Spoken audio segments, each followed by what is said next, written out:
He was driving home. No crime, no trouble, just a man on a quiet road, his hands steady on the wheel, his thoughts on dinner with his family.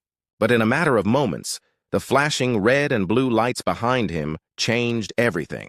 Malcolm Reed, a 72-year-old black veteran who had given decades of his life to his country, pulled over to the side of the road, unaware that this night would reopen wounds that never truly healed.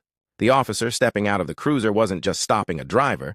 He was about to challenge the dignity of a man who had already fought battles most people could never imagine. What unfolded on that dark stretch of road wasn't just about one traffic stop. It became a test of character, a clash between prejudice and truth, and a story that forces us to ask, how many more times must this happen before the world truly learns? Malcolm Reed's life had always been defined by quiet strength. He grew up in a time when the color of his skin was treated as a limitation, yet he refused to be confined by it.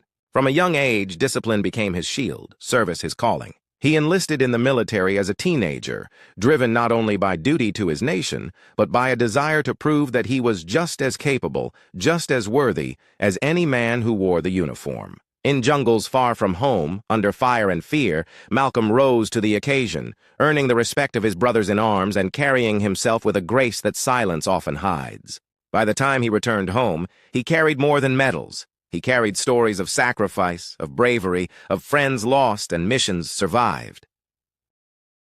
But home wasn't always welcoming.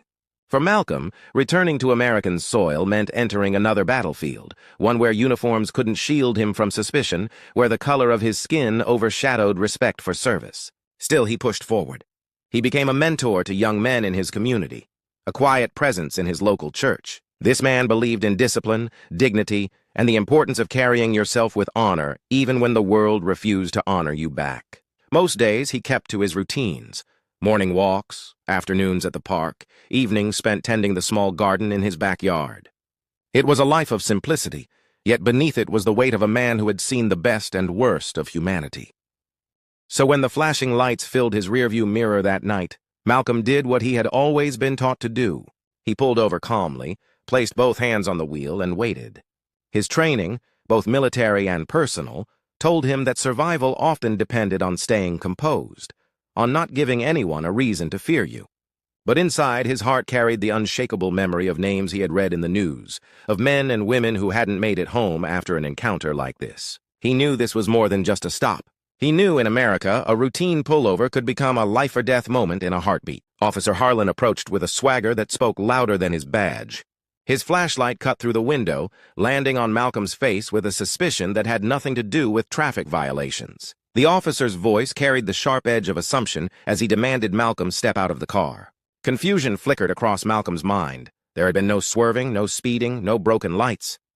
And yet here he was, ordered out like a criminal, his years of service, his age, his humanity stripped away in an instant by the weight of prejudice. The situation escalated quickly. Officer Grant arrived as backup, his hand resting casually near his holster, as if the sight of a 72-year-old man sitting behind the wheel warranted caution. Their questions weren't questions. They were accusations, laced with disbelief that Malcolm could own the car he drove, that he had the right to be on this road at this hour.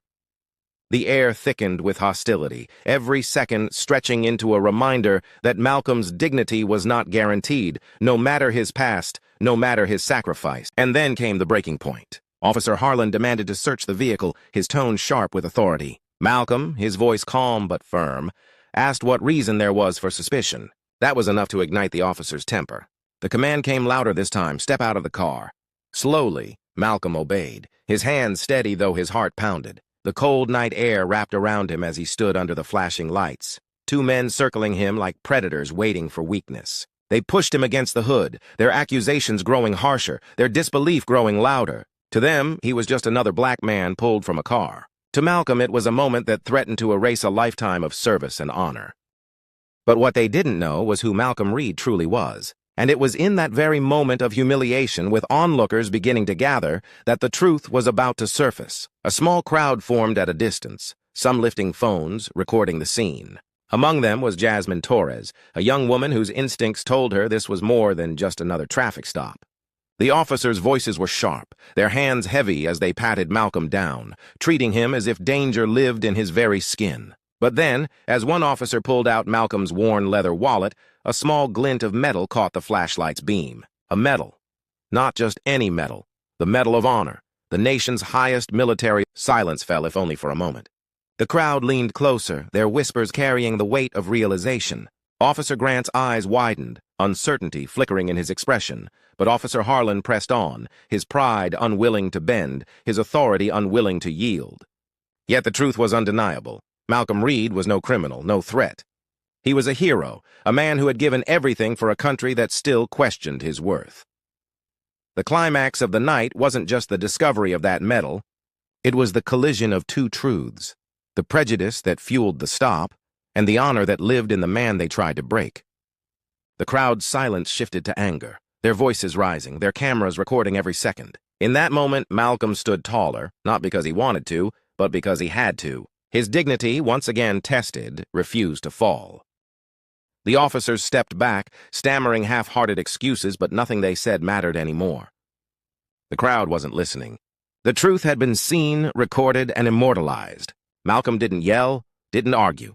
He stood unflinching, embodying the quiet power of someone who had faced wars far greater than the ego of a man hiding behind a badge.